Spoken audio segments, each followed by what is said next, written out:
겠습니다. 주의 사랑의 줄, 주의 사랑의 줄, 나를 이끄는데 귀한 부르심 뿌리치고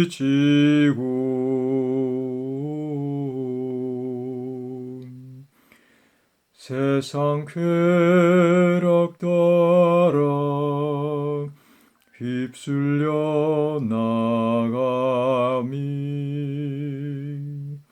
얼마나 큰 손실이겠느냐.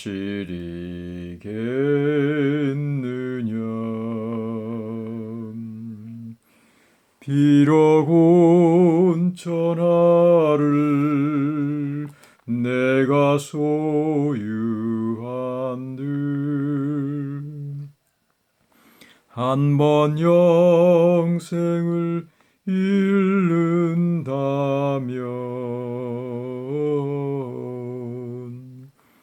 너의 얻은 것도 헛것이 되리니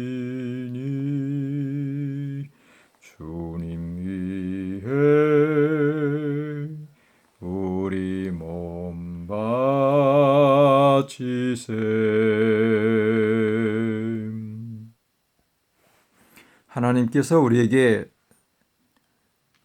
그분의 뜻을 알게 하기 위하여 이 성경을 우리에게 주신 것이 너무나 감사하지 않습니까? 그래서 성경을 각 개인이 깨달으도록 이렇게 주셨습니다. 그 누구한테 의존하지 않고 스스로 성경을 연구하는 정신을 가질 때 이 세상에 너무나 유행하는 오류로 이끄는 그러한 길에 벗어나서 하나님의 참뜻을 우리가 잘 분별하게 되겠습니다. 그래서 오늘은 율법과 복음과의 관계를 우리가 성경을 통해서, 성경만을 통해서 우리가 정리를 해보도록 하겠습니다. 왜냐하면 이 율법과 복음과의 관계를 잘 이해할 때 참된 구원의 원리, 그것을 깨닫게 되는 것입니다. 하나님의 그 복음의 목적이 무엇이고 율법의 목적이 무엇이고 그래서 우리가 그 구원의 원리를 깨닫고 잘 우리의 그 믿음을 바로 세울 수가 있게 되는 것입니다. 그럼 먼저 로마서 7장 7절에 있는 말씀을 보겠습니다. 로마서 7장 7절에 보면 율법이 하는 일이 기록이 되었습니다.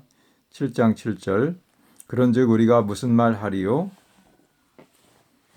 율법이 죄냐? 그럴 수 없느니라. 율법으로 말미암지 않고는 내가 죄를 알지 못하였으니 곧 율법이 탐내지 말라 하지 아니하였다면 내가 탐심을 알지 못하였으리라. 율법은 죄를 깨닫게 해주는 그러한 역할을 합니다. 이 십계명, 출애굽기 20장에 있는 그 십계명, 그 율법은 우리에게 죄가 무엇인지, 무엇이 잘못되었는지 알려주는 거울과 같은 역할을 하는 것입니다. 그래서 그 죄를 깨달았을 때 우리는 예수님의 속죄를 통해서 죄 용서를 받을 수 있게 복음을 그렇게 준비해 놓으셨습니다. 그래서 예수님이 그 죄값을 갚기 위해서 죽으셨던 것입니다. 이것이 복음과 율법과의 관계입니다. 그래서 율법은 우리를 예수님께로 인도하는 그러한 길이 됩니다. 곧 율법은 우리가 죄를 짓고 있다는 것을 깨닫게 해주어서 예수님이 우리에게 필요하다는 것을 우리에게 알려주고 있습니다. 예수님의 십자가를 바라보고 예수님을 바라볼 때 예수님의 그 희생과 고난과 고통이 왜 일어났는지 우리는 생각을 하게 됩니다. 요한일서 3장 4절의 말씀을 보겠습니다. 여기에는 죄는 불법이라고 우리에게 알려주고 있습니다. 요한일서 3장 4절 죄를 짓는 자마다 불법을 행하나니 죄는 불법이라. 죄는 불법이라 라고 죄에 대한 정의를 우리에게 내려주고 있습니다. 율법이 하는 일은 로마서 2장 12절, 로마서 2장 12절에 기록된 말씀을 보면 무릇 율법 없이 범죄한 자는 또한 율법 없이 망하고 무릇 율법이 있고 범죄한 자는 율법으로 말미암아 심판을 받으리라. 율법의 이 역할은 이 심판을 하는 것입니다. 율법으로 말미암아 심판을 받게 되는 것입니다. 그래서 13절에는 하나님 앞에서는 율법을 듣는 자가 의인이 아니요 오직 율법을 행하는 자라야 의롭다 함심을 얻으리라고 말씀을 하셨습니다. 비슷한 말씀이 있는데 야고보 2장 12절, 로마서 2장 12절도 있고 야고보 2장 12절도 이 똑같은 절수인데요. 여기에는 자유의 율법대로 심판을 받게 될 것이라 라고 말씀을 하셨습니다. 야고보 2장 10절부터 보겠습니다. 누구든지 온 율법을 지키다가 그 하나에 거치면 모두 범한 자가 되나니 간음하지 말라 하신 이가 또한 살인하지 말라 하셨은즉 네가 비록 간음하지 아니하였어도 살인하면 율법을 범한 자가 되느니라. 너희는 자유의 율법대로 심판을 받을 자처럼 말도 하고 행하기도 하라. 이와 같이 율법은 죄가 무엇인지 알려주고 우리로 하여금 죄를 용서해 줄 수 있는 예수님께로 인도하는 역할을 한다는 것을 우리가 배웠고요. 또한 율법은 심판의 그 표준이 된다는 것을 우리가 성경을 통해서 알게 되었습니다. 그래서 정죄를 받은 율법에 의해서 정죄를 받은 사람들이 이 복음으로 인해서 죄의 용서를 받고 이 마음이 변화되는 것이 필요합니다. 항상 율법을 폐하는 것이 아니라 죄인을 구원하기 위해서 율법을 폐하는 것이 아니라 사람을 변화시키는 것이 하나님의 목적입니다. 그래서 예수님이 이 땅에 오셔서 복음을 전하셨던 것입니다. 그래서 로마서 2장 23절의 말씀을 보면 우리 마음의 할례를 받으라고 했습니다. 곧 우리 마음이 변화되는 것입니다. 우리 마음이 율법과 같이 되는 것이지 율법을 변경시키는 것이 아닙니다. 로마서 2장 23절 보겠습니다. 23절이 아니라 29절입니다. 로마서 2장 29절 오직 이면적 유대인이 유대인이며 할례는 마음에 할지니 신령에 있고 의문에 있지 아니한 것이라. 이게 의문은 이제 할례 받는 거 그런 걸 말하는 겁니다. 그 칭찬이 사람에게서가 아니요 다만 하나님에게서니라. 하나님은 마음을 보시는 거죠.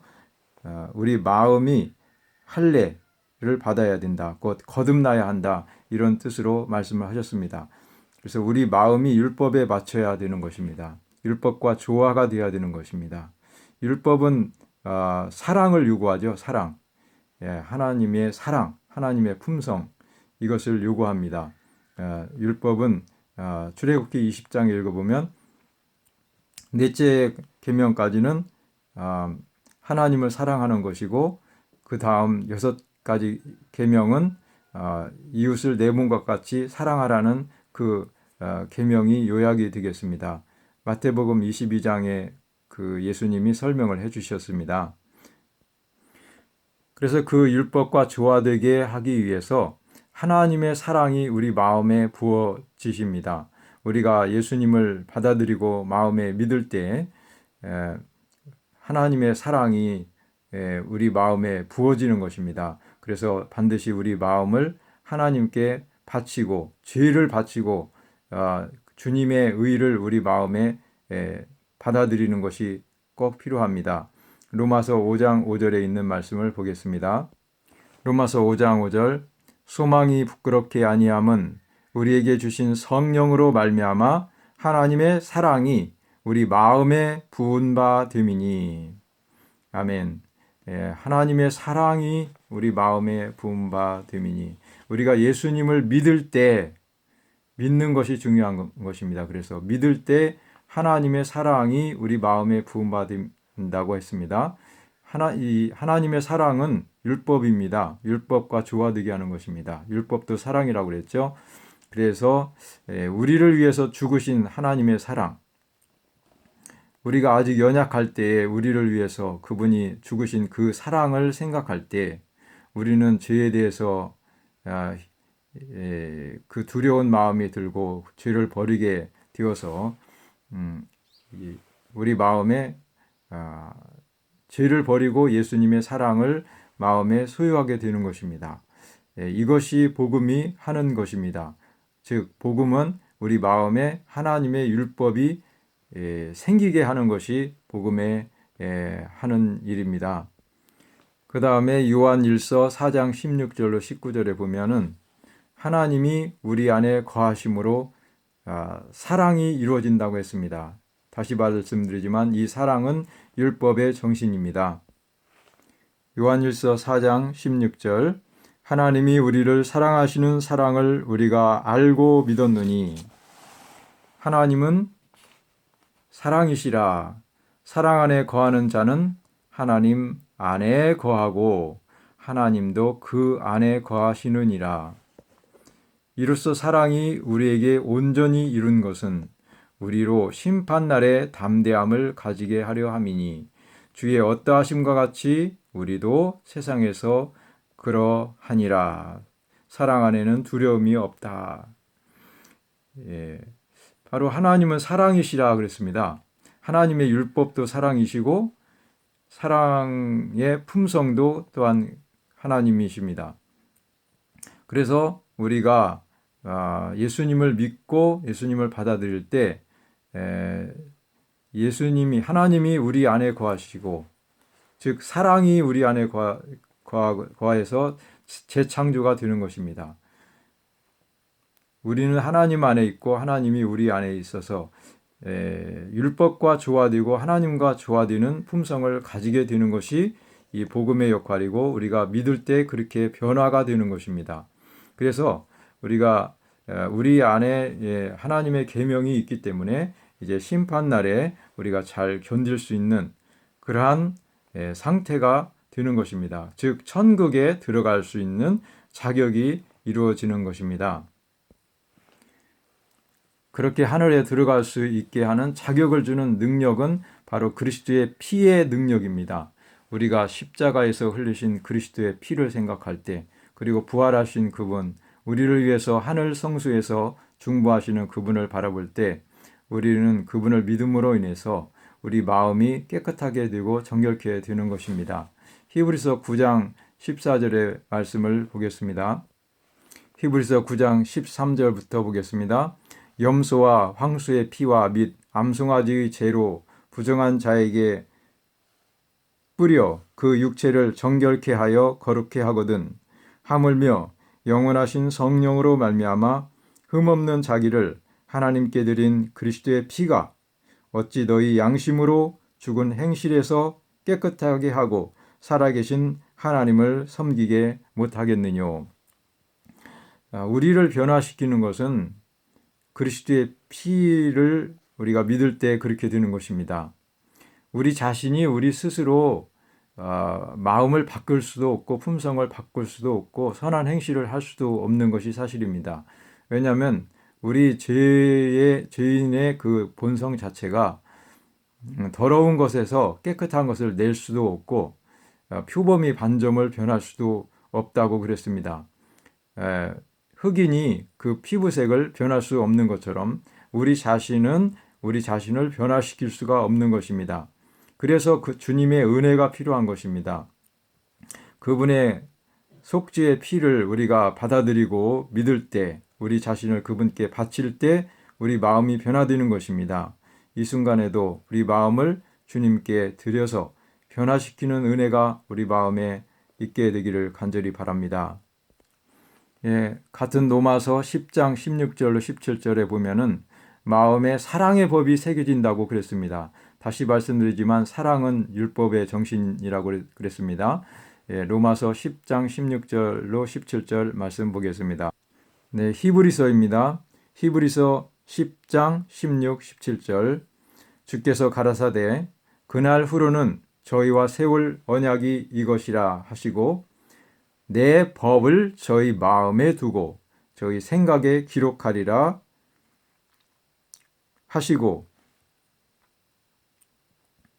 또 저희 죄와 저희 불법을 내가 다시 기억지 아니하리라 하셨으니. 네, 여기 분명히 기록되어 있죠. 이 새 언약의 율법은 바로 우리 마음에 새겨지는 율법입니다. 예수님을 믿을 때에 이 율법이 마음에 새겨지는 것입니다. 이 사랑의 법이 우리 마음에 기록이 되어서 이 법이 저희 죄와 불법을 이제 용서받게 되고 우리 마음에서 떠나가게 되는 것입니다. 온전한 변화가 이 복음의 능력입니다. 온전히 우리를 변화시키는 능력이 복음에는 있습니다. 이러한 능력을 체험하지 못한 사람들은 사실상 아직 믿음이 부족하거나 없거나 이끌림의 그러한 상태에 있는 것입니다. 그래서 우리들은 죄인이라고 느껴지는 순간 하나님의 은혜가 필요한 것입니다.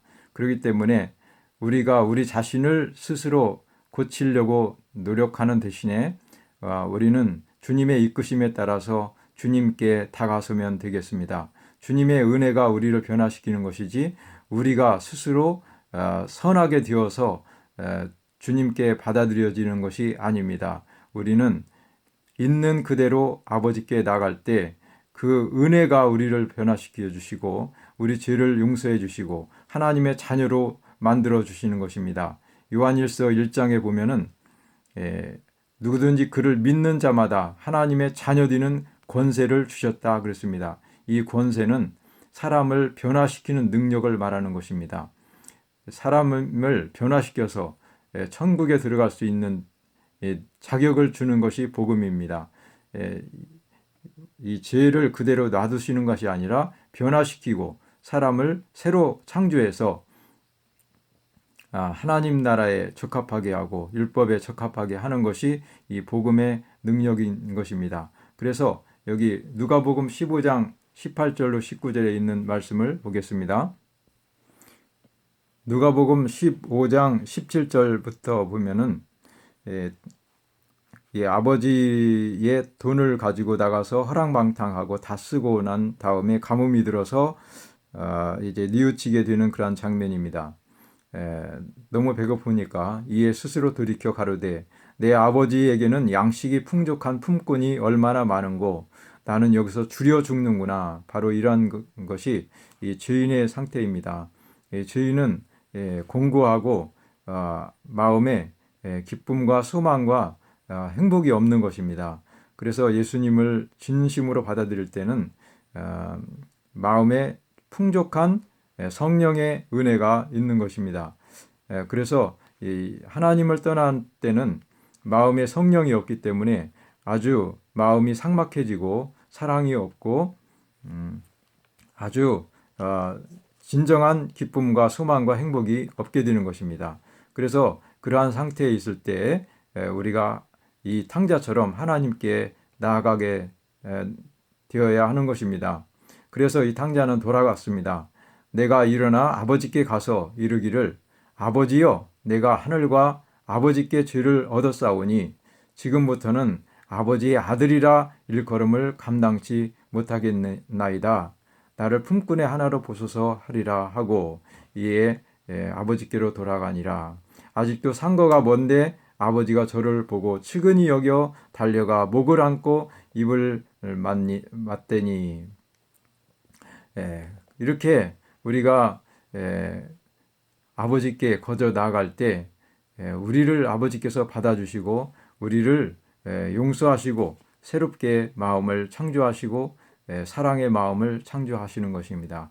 이 탕자는 아버지께로 돌아가서 정말 아버지께서 맞아주시는 그 사랑을 깨닫고 더 아버지를 사랑하게 되었지 않겠습니까? 나가지 않았던 첫째 아들보다 더 아버지를 사랑한 것입니다. 우리가 예수님을 믿고 복음을 믿을 때 우리 마음이 이렇게 변화되는 것입니다.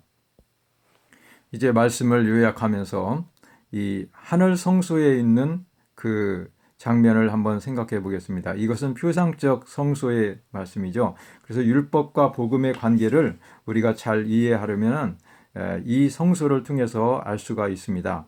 이 성소 안에 보면은 이 법궤가 있죠. 이 법궤를 범한 것이 법궤의 그 십계명을 범한 것이 죄가 되는 것입니다. 그래서 하나님의 그 보좌와도 같고 하나님의 그 정부의 기초가 되는 것이 법입니다. 그래서 이 법을 변경시키거나 폐한다면은 하나님의 그 보좌 자체를 무너뜨리게 되는 것입니다. 그래서 사단은 바로 이 법을 없애거나 변경시키거나 해서 하나님을 대적하게 되는 것입니다. 그래서 이 법은 절대로 변하거나 없앨 수 없는 그러한 성질의 것이 되는 것입니다. 그런데 하나님께서 이 법을 범한 사람들을 구원하시기 위해서 그 한 가지 계책을 마련해 놓으셨는데 바로 그것이 복음인 것입니다. 바로 이 어린 양이신 예수님이죠. 예수님을 표상하죠. 이 어린 양이 죽임을 당해서 이 법에 의해서 정죄받은 죄인을 구원하기 위해서 이 예수님이 대신 정죄를 받고 죽임을 받고 여기 번제단에서 태워지고 이 피는 여기에 이제 뿌려지게 되어서 그 죄값을 갚게 했던 것입니다. 그래서 이 성소를 볼 때 속죄의 그 원리를 깨닫게 되고 이 법과 복음과의 관계가 어떻게 이루어지는지를 우리는 이해할 수가 있게 되는 것입니다. 그래서 지금도 이 지상 성소는 폐하여졌지만 하늘 성소에서 우리를 위해서 속죄하는 그 사업을 하고 계시는 것입니다. 히브리서 8장 1절 말씀 보면은 이제 하는 말의 중요한 것은 이러한 대제사장이 우리에게 있는 것이라. 그가 하늘에서 위엄의 보좌 우편에 앉으셨으니 성소와 참 장막에 부리는 자라. 이 장막은 주께서 베푸신 것이요 사람이 한 것이 아니니라고 말씀하셨습니다. 히브리서 4장 16절에 보면은 그러므로 우리가 긍휼하심을 받고 때를 따라 돕는 은혜를 얻기 위하여 은혜의 보좌 앞에 담대히 나아갈 것이니라. 우리는 하나님의 은혜가 필요합니다. 은혜가 아니면 우리는 하나님의 율법을 지킬 수도 없고 우리 죄를 사함을 받을 수도 없고 또 심판에서 벗어날 수도 없는 것입니다. 그래서 우리 마음이 변화되고 우리 자신이 은혜를 받기 위하여 하나님 앞으로 담대히 나아가야 되는 것입니다. 탕자처럼 하나님 앞에 나아갈 때 우리 마음에서 율법이 새겨지고 죄를 짓지 않을 수 있는 그러한 은혜를 받게 되는 것입니다. 복음의 능력은 우리가 넘어지지 않고 죄를